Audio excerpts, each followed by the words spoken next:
Այժմ կառավարելու երկիրը ճգնաժամի ժամին։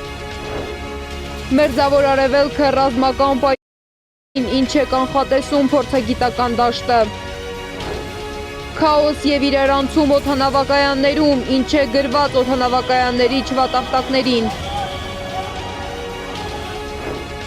Արտակարգ նիստ ՄԱԿ-ում ինչ կոչ է արել Անտոնիո Գուտերեշը։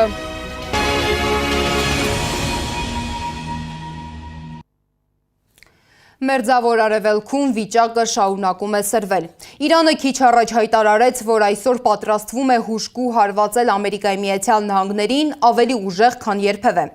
Ամերիկայի Միացյալ Նահանգների նախագահ Դոնալդ Թրամփն էլ իր հերթին նախազգուշացրել է հետ կանգնել այդ քայլից, քանի որ ցանկացած հարձակման դեպքում Միացյալ Նահանգները կպատասխանի աննախադեպ ուժով, որը տարածաշրջանն ու աշխարհը դեռ երբեք չի տեսել։ Իրանի բարձրագույն զինվորական ղեկավարությունը ծանր կորուստներ է կրել։ Զոհվել են Իրանի պաշտպանության խորհրդի քարտուղար Ալի Շամխանին եւ Իսլամական հեղափոխության պահապանների կորպուսի գլխավոր հրամանատար Մոհամմադ Փաքփուրը։ Փաքփուրի փոխարեն արդեն նշանակվել է բրիգադային գեներալ Ահմադ Վահիդին։ Հաստատվել է նաեւ Իսլամական Հանրապետության զինված ուժերի գլխավոր շտաբի պետ գեներալ լեյտենանտ Աբդոլրահիմ Մասավիի մահը։ Այս ամենի նախորդեց շոկային լուրը։ Վաղ առավոտյան հայտնի դարձավ, որ զոհվել է Իրանի գերագույն հոգևոր առաջնորդ Այաթոլլա Ալի Խամենեին։ Ամերիկայի Միացյալ Նահանգների եւ Իսրայելի խոստացած ցավոտ հարվածը կենքի կոչվեց ռազմական գործողությունների մեկնարկին, սակայն դրա մասին պաշտոնապես հայտարարվեց գրեթե մեկ օր անց։ Իրանական լրատվամիջոցները հայտնում են, որ առաջնորդը զոհվել է իր աշխատավայրում։ Ավելի վաղ Թեհրանի քաղաքային խորհրդի անդամը հայտարարել է, որ Ամերիկայի Միացյալ Նահանգների եւ Իսրայելի հարվածի ժամանակ մահացել են Իրանի գերագույն առաջնորդի Փեսան ու Հարսը։ Ինչ է երեկ կատարվել ԱՄՆ-Իրան-Իսրայել ճակատում, մանրամասները ռեպորտաժում։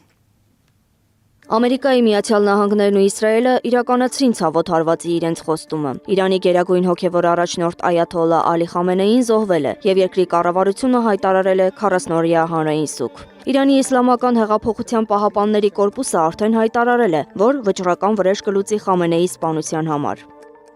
Զինված ուժերը կշարունակեն առաջնորդի ուղին եւ պատիժ կհասցնեն նրանց, ովքեր հարձակվել են երկրի վրա։ Կոչ ենք անում Իրանի հասարակության բոլոր շերտերին միավորվել ու ցույց տալ երկրի միասնությունը։ Ստեղծված վիճակում երկիրը ժամանակավորապես կղեկավարեն Իրանի նախագահը, դատական համակարգի ղեկավարը եւ Սահմանադրական պահապանների խորհրդի անդամը։ Ավելի վաղ Թեհրանի քաղաքային խորհրդի անդամը հայտարարել է, որ Միացյալ Նահանգների եւ Իսրայելի հարվածների ժամանակ մահացել են Իրանի գերագույն առաջնորդի Փեսան ու Հարսը։ Տեղեկությունը այլ պաշտոնյաներ ոչ հաստատել են, ոչ հերքել։ Իսկ Թել Ավիվում արդեն նշում են Խամենեիի մահը։ Իսրայելի բանակը նաև հայտարարել է, որ ոչնչացրել է Իրանի պաշտպանության խորհրդի քարտուղարին, պաշտպանության նախարարին եւ Իսլամական հեղափոխության պահապանների կորպուսի ղեկավարին։ Իրանի Կարմիր մահիկն էլ հայտնել է, որ Իրանի վրա Միացյալ Նահանգների եւ Իսրայելի հարձակումների պատճառով կա առնվազն 201 զոհ, 747 վիրավոր։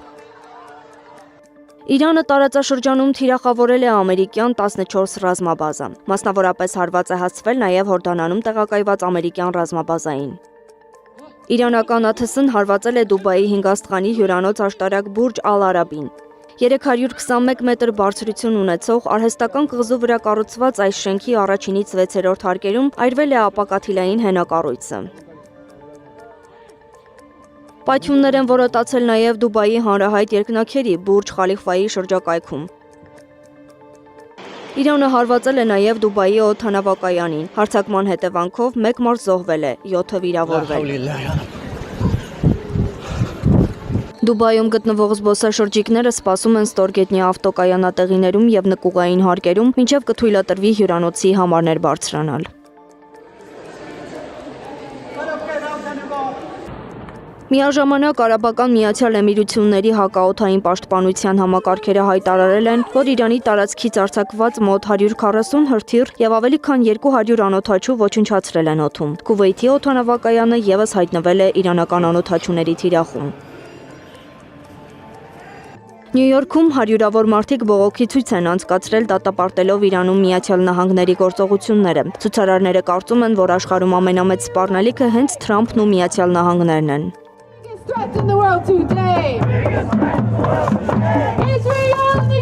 Թեհրանի Պաղեստինի հրապարակում եւս հանրահավաք է տեղի ունեցել հաջակցություն կառավարության։ Հավաքի մասնակիցներն իրենց բողոքն են արտահայտել Իսրայելի եւ Միացյալ Նահանգների հարձակումների դեմ։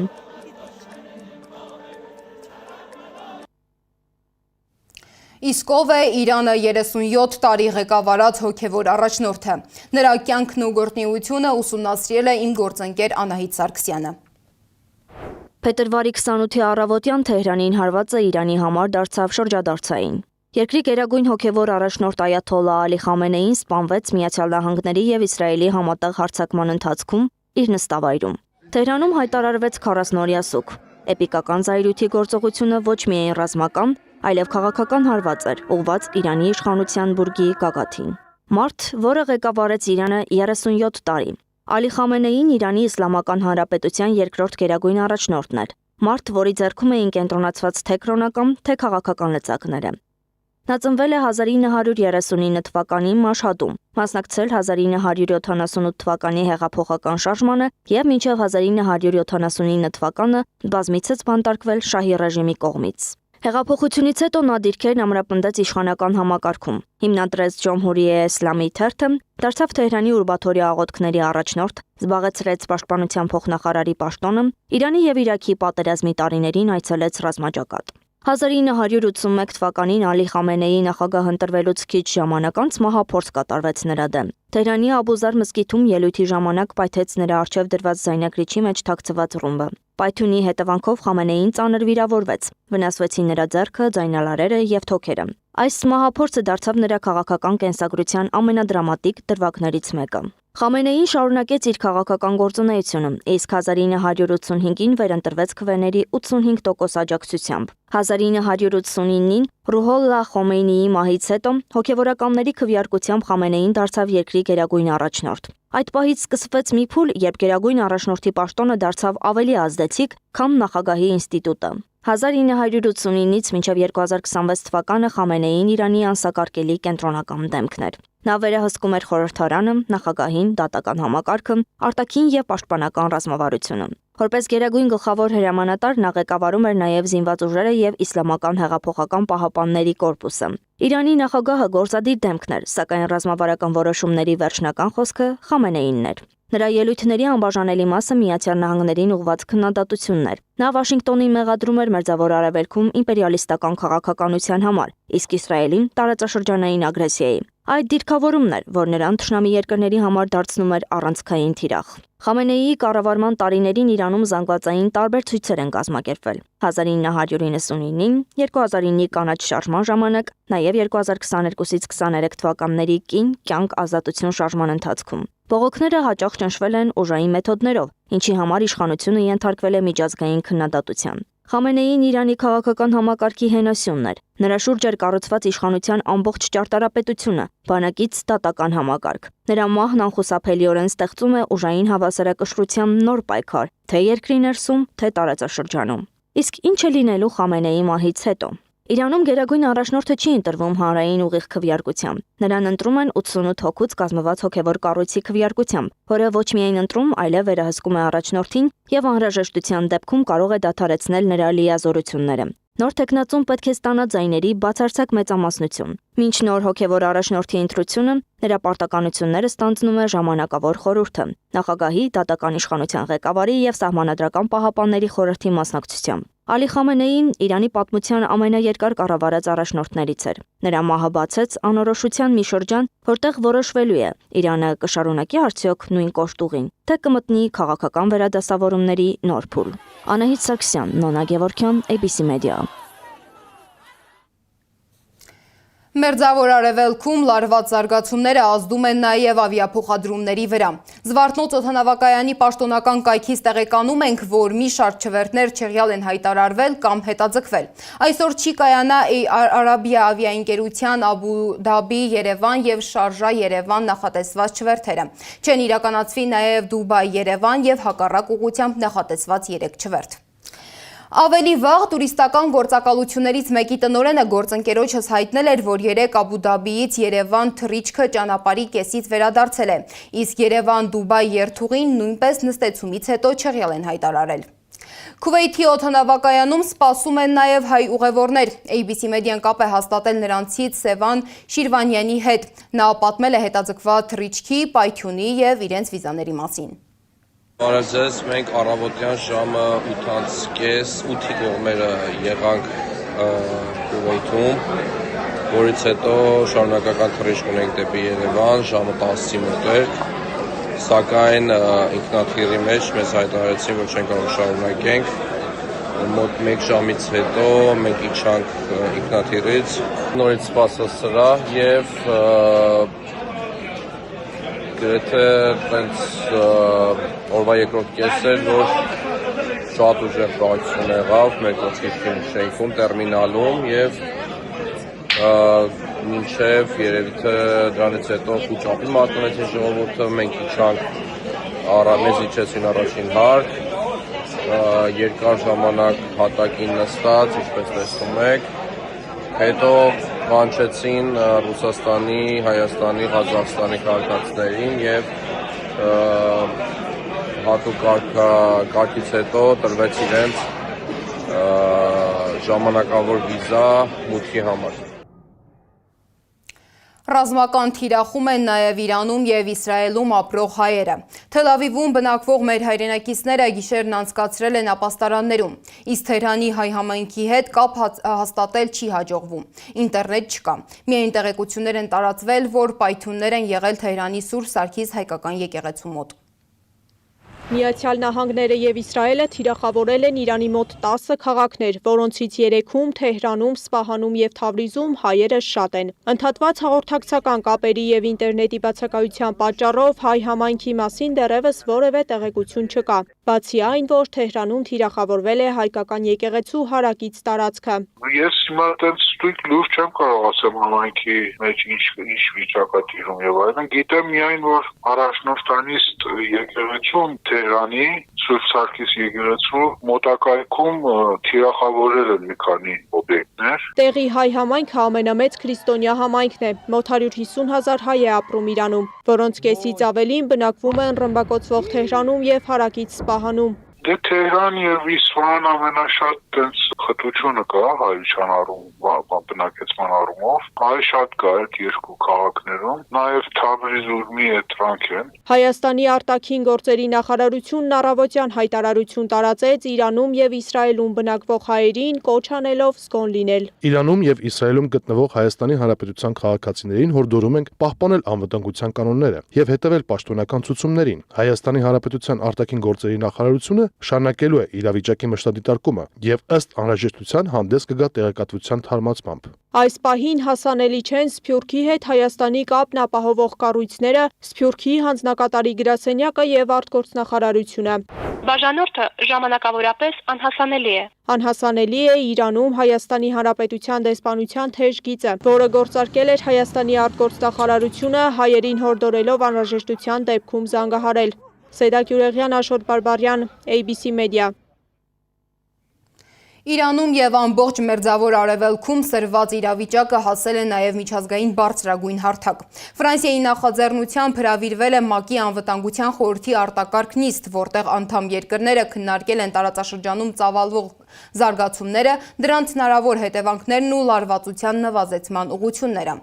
Նիստի ընթացքում ՄԱԿ-ում Իրանի մշտական ներկայացուցիչը հայտարարել է, որ Իսրայելի եւ ԱՄՆ-ի հարվածների հետևանքով, այդ թվում դպրոցը թիրախավորելու պատճառով զոհվել է ավելի քան 100 երեխա։ Նրա խոսքով խաղաղ բնակիչների շրջանում զոհերի թիվը շարունակում է աճել։ ՄԱԿ-ի գլխավոր քարտուղար Անտոնիո Գուտերեշը դատապարտել է Իրանի վրա իրականացված հարվածները եւ կոչ արել կողմերին զսպվածություն ցուցաբերել։ Գուտերեշի խոսքով Մերձավոր Արևելքում լարվածության սրումը սպառնում է ոչ միայն տարածաշրջանին, այլև միջազգային խաղաղությանն ու անվտանգությանը։ Տեղի ունեցողին արձագանքում են ոչ միայն տարածաշրջանային խաղացողները, այլև գերտերություններն ու միջազգային կազմակերպությունները։ Զգուշացնում են, դատապարտում ու պահանջում դադարեցնել հարվածները։ Միջազգային հանրության, տարածաշրջանի ու աշխարհի հիմնական խաղացողների հայտարարությունները մեկտեղել ենք տեսանյութում։ Փետրվարի 28-ին Իրանի ժողովուրդն արթնացավ պայթյունների ձայնից։ Թրամփը տեսաուղերձ է հրապարակել, ասելով, որ Միացյալ Նահանգներն ընդդեմ Իրանի ռազմական լայնամասշտաբ օպերացիա է սկսել ու այն անվանել էպիկական ցասում։ Իսրայելի պաշտպանության նախարարն էլ դրանք անվանել է կանխարգելիչ հարվածներ։ Միացյալ Նահանգների պետքարտուղար Մարկո Ռուբիոն Ամերիկայի քաղաքացիներին կոչ է արել զերծ մնալ Իրան մեկնելուց, իսկ այնտեղ գտնվող ամերիկացիներին կոչ է արել անհապաղ լքել Իսլամական Հանրապետությունը։ Իսրայելի առողջապահության նախարարությունն իր հերթին հայտարարել է, որ հիվանդանոցներին հանձնարարվել է անցնել պատրաստվածության ամենաբարձր մակարդակի եւ գործողությունները տեղափոխել անվտանգ տարածքներ։ Մի շարք երկրներ արդեն իսկ սկսել են արձագանքել կատարվողին։ Իտալիայի արտաքին գործերի նախարարությունն իր քաղաքացիներին հորդորել է լքել Իրանի տարածքը եւ զգոնություն պահպանել ամբողջ Մերձավոր Արևելքում։ Մեծ Բրիտանիան, Կանադան, Չինաստանը, Հնդկաստանը եւ Լեհաստանը իրենց քաղաքացիներին հորդորել են լքել Իրանի տարածքը, եղել են նաեւ կոչեր դիվանագետներին դուրս բերելու վերաբերյալ անվտանգության նկատառումներով։ Ֆրանսիայի նախագահը հայտարարել է, որ Միացյալ Նահանգների, Իսրայելի եւ Իրանի միջև պատերազմի բռնկումը լուրջ հետևանքներ կունենա խաղաղության եւ միջազգային անվտանգության համար։ Ռուսաստանի արտաքին գործերի գերատեսչությունը Միացյալ Նահանգներին եւ Իսրայելին կոչ է արել անհապաղ դադարեցնել հարձակումներն Իրանի վրա, նշելով, որ իրավիճակը պետք է վերադառնա քաղաքական եւ դիվանագիտական կարգավորման ուղի։ Ավելին, գերատեսչությունն իր հաղորդագրության մեջ նշել է, որ միջազգային հանրությունն անհապաղ պետք է օբյեկտիվ գնահատական տա անպատասխանատու գործողություններին, որոնք տարածաշրջանում հետագա ապակայունացման վտանգ են ստեղծում։ Թուրքիայի արտաքին գործերի նախարար Հական Ֆիդանը հեռախոսազրույց է ունեցել իրանցի գործընկեր Աբբաս Արաղչիի հետ։ Նա նաև զրուցել է Իրաքի, Սաուդյան Արաբիայի, Կատարի, Սիրիայի, Եգիպտոսի եւ Ինդոնեզիայի արտաքին գործերի նախարարների հետ։ Նախարարները կենտրոնացել են հարձակումները դադարեցնելու վրա ձեռնարկվող քայլերի վրա։ Իսկ Իսպանիայի վարչապետ Պեդրո Սանչեսը մերժել է Իրանի դեմ Միացյալ Նահանգների եւ Իսրայելի միակողմանի ռազմական գործողությունները, որը նրա խոսքով սրում է լարվածությունը եւ նպաստում է ավելի անորոշ եւ թշնամական միջազգային կարգի ձևավորմանը։ X-ում կատարած հայտարարության մեջ Սանչեսը նշել է, որ մերժում է նաեւ Իրանի կառավարության եւ Իսլամական հեղափոխության պահապանների կորպուսի գործողությունները։ ԵՄ ինստիտուտների ղեկավարների Եվրոպական խորհրդի նախագահ Անտոնիո Կոշտայի եւ Եվրոպական հանձնաժողովի նախագահ Ուրսուլա ֆոն դեր Լայենի համատեղ հայտարարության մեջ նշվում է, որ Իրանում տեղի ունեցող իրադարձությունները լուրջ մտահոգության առարկա են։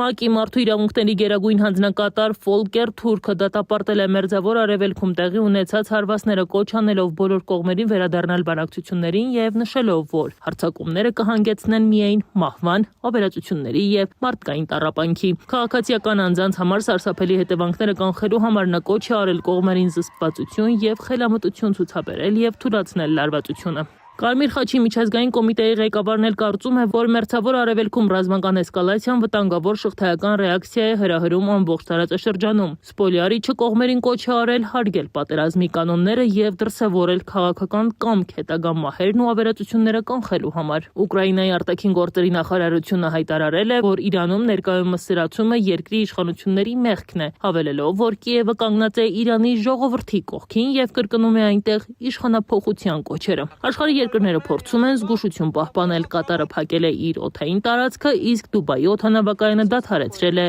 աշխատանքը։ Իսկ ինչ է կանխատեսվում փորձագիտական դաշտը։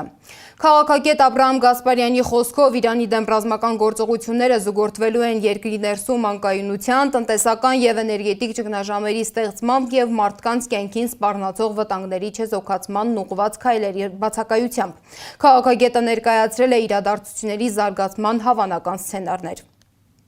Քաղաքագիտական առումով 4 սցենար են կանխատեսում, որոնցից յուրաքանչյուրը կարող է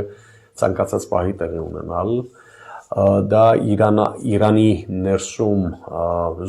զուգակցվելու է, կամ զուգորդվելու Իրանի ներսում ներքին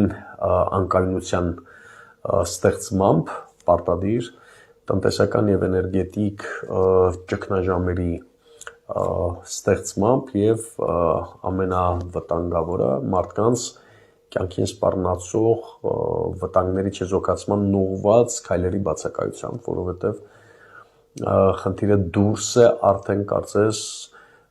տեղային կետային պատերազմի կամ պատերազմական գործողությունների կամ թիրախների ոչնչացումից եւ խնդիրն ունի ավելի շատ ռեգիոնալ մասշտաբի վերածվելու պոտենցիալ, քան սահմանափակում 1-2 այսպես հարվածներով։ Սիրիական սցենարն է, որը նշանակում է, որ Իրանին պիտի ներքաշեն փուլ առ փուլ կամաց-կամացա կամ հետսադամյան Իրաքի սցենարն է, մասնատման եւ պիտի տանեն այդ պետության ֆեդերալիզացիայի։ Այս ժամի համար նախատեսել էինք այսքանը, շարունակեք հետևել մեզ YouTube-ում, Facebook-ում, Telegram-ում, WhatsApp-ում, Instagram-ում ու TikTok-ում կամ այցելեք մեր պաշտոնական կայք www.abc.media.am։ ABC լուրերի արտահերթ թողարկումը եթերում կլինի ժամը 15-ին, տաղավարում կաշխատի իմ գործընկեր Աննա Սարգսյանը։